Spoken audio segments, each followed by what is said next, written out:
On Sunday না in Sunday, confusion হয় না? আসেন এই কনফিউশন দূর করি আর শিখবো অনের ব্যবহার। খেয়াল করে, বারের আগে অন বসে, মানে যে কোনো বারের আগে আমরা কি বসাবো?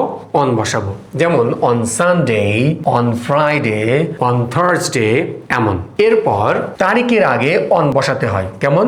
On 26 July, on May 1st, এমন।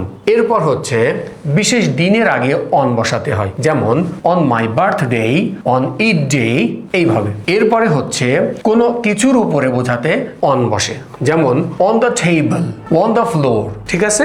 এরপরের ব্যাপারটা হচ্ছে রাস্তা বা তলা। রাস্তার ব্যাপার বলতে গেলে আপনাকে অন দ্য রোড বলতে হবে, নট ইন দ্য রোড। আবার কোনো ফ্লোর বোঝাতে গেলে, মানে তলা বোঝাতে গেলে বাংলায় সেটা বলতে হবে on the second floor, on the third floor, এইভাবে।